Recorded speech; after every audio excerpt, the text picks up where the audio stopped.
So we had a night off, and we were trying to find someplace to stay, and this is before people had cell phones or internet on phones. So we were just driving around the redwoods looking for someplace to go, and finally we came upon this place, and they had a double wide that had a couple beds with it, and I think there was another room that we rented or something in addition to that. But essentially, there was enough room in this space for us to set up a little rig. And one of the hardest things I think about sometimes being on the road when you're young and you're doing it in a van is that you lose that practice time, the time when you can just be alone with your instrument screwing around. You're either doing sound check or you're playing a show, and up until that point, one of the most important times is probably you being off stage with your instrument and what you're doing with it. And so we had a number of times on that tour where we tried to unpack our stuff, and this was one of them. We got Jake's acoustic guitar out, we got Andy's SPDS pad, and we got the Fender Rhodes out, and plugged all the stuff in and recorded it. I'm trying to remember, I don't even know how we recorded it. Well, the fact is that you did. Yeah. I like the fact that I like adventures. So we were basically hanging out, the three of us, just making stuff up, goofing off, and we had a couple different groups that we tried. I mean, there were definitely some other sort of musical ideas that I think came from that we used, but we probably recorded about an hour and a half or so of us just sitting around playing, screwing around, and parts of the triple wide came from that. And so that's really when that started. So it was Jake, Andy, and me that were working on that. And then I decided to just go in the studio. There was a studio around the corner from where we lived in Chicago. And I asked Jake if he wanted to come in and play some drums and bass on things. So Triple Wide was just one of the songs that we decided to put on there. I don't remember if Humphreys had already been playing it at that point or not, or if that was before, but it was all around the same time for sure. And that's what I read. I saw that Jake played drums on it, which is not his typical instrument. Well, he played drums on I think about 70 or 80% of that album. There were a couple of songs that I don't think had drums, and then Mike Miro played on one of them. But Jake actually started as a drummer and is probably better than like 95% of most drummers in bands out there. So that's interesting. You can play any instrument essentially as well. This is a knowledge question for me. What is the instrument that gives you a little bit more if you know this instrument, is there one you have an easier time playing others? Well, I would say it's generally kind of known that learning the keyboard or learning the piano is going to unlock the most as far as how you can approach other instruments. And it has something to do with the fact that the keys are all laid out in front of you visually, and how you can understand those mathematical relationships between intervals. And I think with the guitar, because it's 6 strings, you're not looking at it and understanding the relationships the same way. Okay. And Alex plays. You learn piano. Piano. Well, by yourself. Started playing piano when I was 4 or 5, but learning guitar was that easy. So right. Well, I'm gonna take a 2-second. I'm gonna ask you a question. You know stuff. What's that button on the side of the mic? Do you think the down and the side and the straight? So this is gonna be. Do we want it straight or down? No, you want it over. You want it over here. It's just knocking 10 dBs off of the gain, so that if you're recording something that's really loud, you have the opportunity to turn down how much of it is going into the microphone. This guy. This one. I have no idea what that is. I have no idea either. So mine is pointed down. Is yours pointed sideways? Yeah, no, I got the down one. You have down. So all right, I'm down too. This is going to be a great podcast. So let's get back to what? Go ahead. So the other thing I was going to say though is that that is really looking at it as a harmonic perspective, but looking at it from a rhythmic perspective. Being able to be a drummer and understanding all the subdivisions of things, you can hear it in Jake's guitar playing, and that's why I don't know, that's not the only reason, but that's one of the main reasons I think Jake is such an outstanding player and really has his own sound, because he thinks about it up there not just as a guitarist, but like a drummer. Yeah. So he's helping everybody, without even.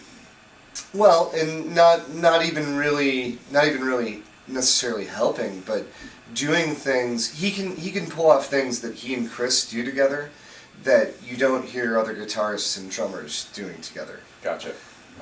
So yeah, he's a really special musician, and it's a great thing to be able to be up there and create with him. Yeah.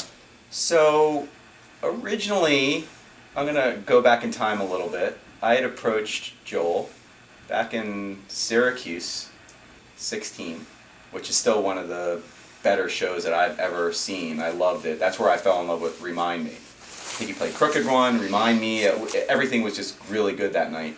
Again, another Sunday show. That was the Peach Fest incident where you guys played until like 3 o'clock in the morning because it was terrible thunderstorms. Right. And how I remember you guys thanking the crew for all the work they did to get you guys up here and get all set up. But I had approached Joel because I had another idea for a podcast and never kind of took off. And then I came back. I wanted Joel as my co-host because he's smart, he's a musician, he's easy to bounce things off of. And now we're here with Tweezer Tonight, which has a very minor underlying theme of the song Tweezer. And I have a question. So Tweezer, to me, the whole point of Tweezer Tonight is there's been about almost 365 songs, times played, so I could listen to one a day. I play one at the end of the night. But Tweezer to me is just the song that gets me going, right? When I go to a show, I love to hear it. We all know that about you. So my question is, do you think the majority of Umphrey's fans, or what would you think is like your Tweezer, or do you not think in that term? What do you think people want to hear when they come? Of course I don't think of those terms. You don't think of Tweezer terms? Yeah, no. Because I have an idea, but I don't want to say it yet. When I come to Umphrey's, I like the jam, but I like the tightness, and I like a little bit more of an edge. But I'm looking for that get outside the box type stuff. And where do you guys feel most comfortable getting outside? I think one interesting thing about Umphrey's is there are certainly songs where you're going to get improvisation in them more than not, but we're all about trying to jump off from different places and not let it be a completely predictable and expected thing in certain areas. So for me, I really think that the versatility of, it really starts with Chris and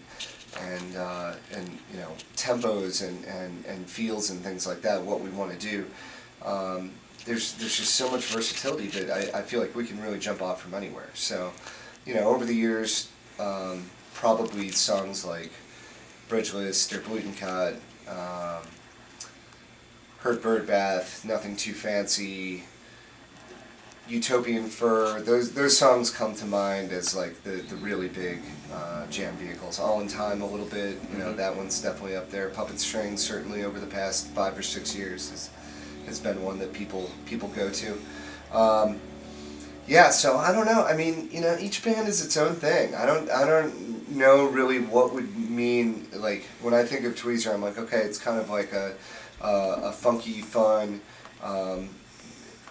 vocal tune that then has improv that can go anywhere, right? Yeah. So, I'm sure we have one of those, but...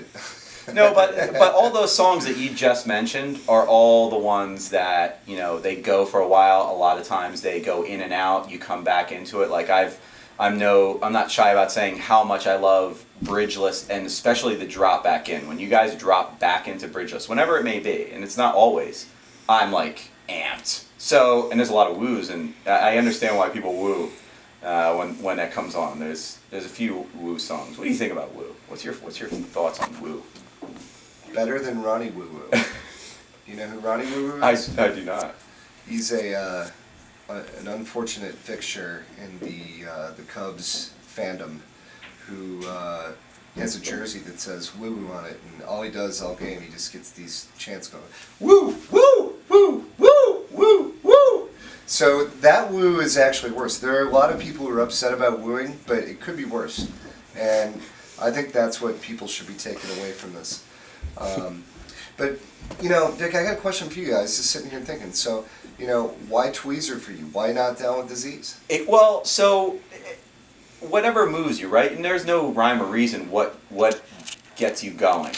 For whatever reason, early on, that was the song that just did it for me. And then you also get Reprise, which I'm a big fan of, and which is a potentially copied song. Some people say. Oh, whatever. It's all been written before. It has been.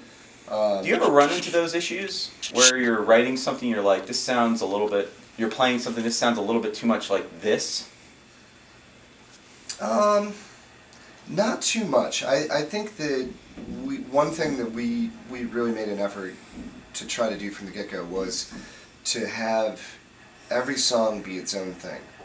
And we don't have too many, I don't know what a percentage is, but we don't have that many songs that just follow the verse, chorus, bridge, chorus, solo structure. So I think when you start with unique arrangements to begin with, you're going to have more songs that don't sound like something else.